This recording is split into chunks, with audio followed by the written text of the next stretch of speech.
The stories we live inside. The problem we don't admit out loud. If you slow down enough to notice it, almost everything we do in life is driven by one quiet, uncomfortable question. Am I worthy? We don't say it out loud, but it shows up everywhere. In the things that insult us, things that make us jealous, the things that we fantasize about, the things we avoid, things we brag about, and the things we hide. Think about your life for a moment. The last time someone talked to you disrespectfully, why did it sting so badly? The last time you got passed over, ignored, or underestimated, why did it sit with you for days? Underneath all of it was the same fear. Maybe I'm not enough. And the wild thing is, this obsession only exists because we live around other people. If you grew up completely alone, no teachers, no classmates, no siblings, no Instagram, you'd have no comparisons. You wouldn't even know what worthy, quote unquote, meant.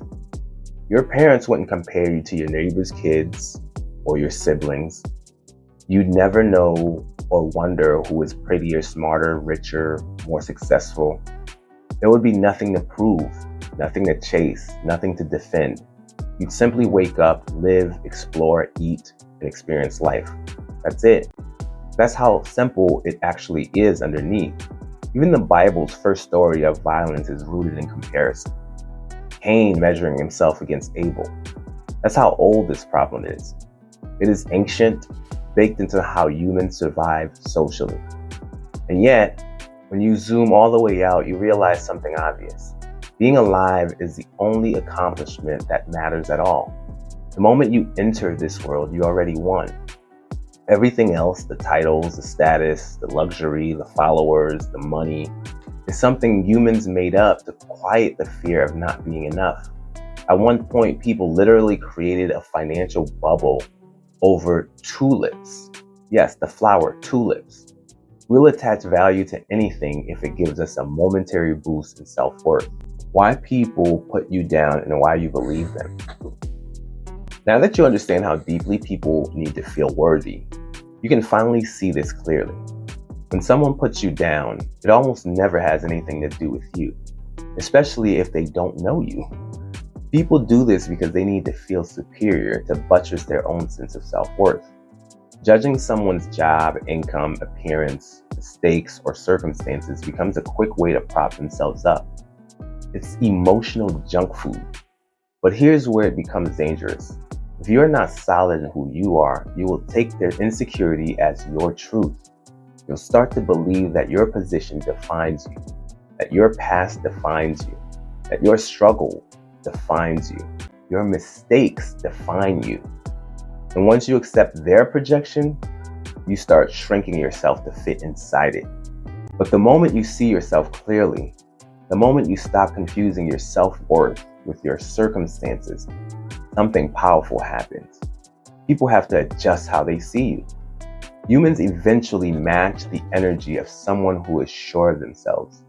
That's why people like Kanye, Basquiat, Madonna, and countless others captured the world's attention even when they were broke or unknown. They didn't carry the shame about their situation. They walked with the identity they believed in. And because they walked with that belief, the world followed. How you project stories onto others.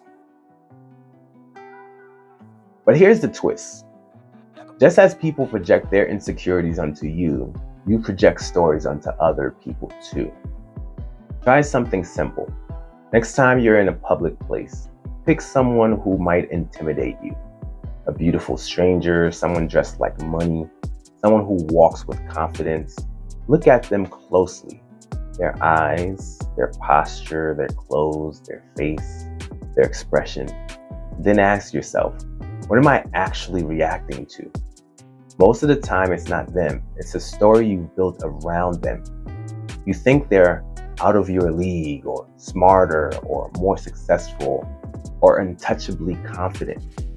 But none of that is observed, all projected. It's a mix of their performance and your imagination. That's why you often don't notice when someone changes their hair, loses weight, gains weight.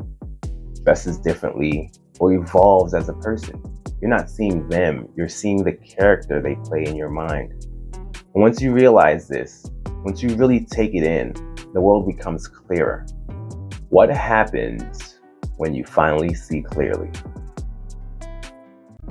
When you understand how people see you and how you see them, these three things begin to happen.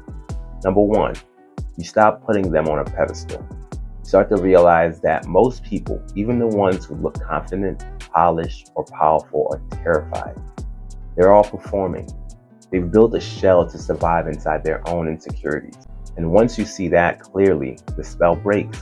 You stop being intimidated. Stop being impressed for the wrong reasons. You stop assuming they hold something you don't. It's just a person wrapped in a costume they hope you'll believe in.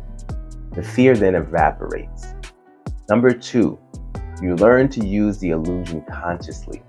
Packaging matters, obviously. It always has. But now you can use that truth with intention, not to seek approval, but to direct perception. You can shape your tone, your body language, your story, not as a plea for acceptance, but as an act of authorship.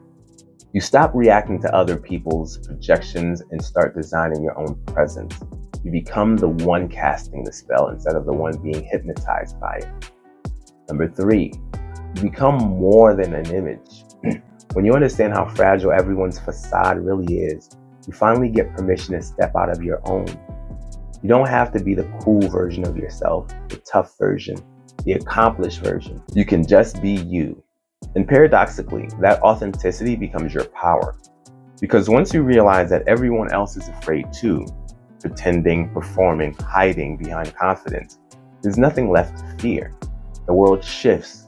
You stop being dazzled by appearances and start living in reality. That's where freedom begins.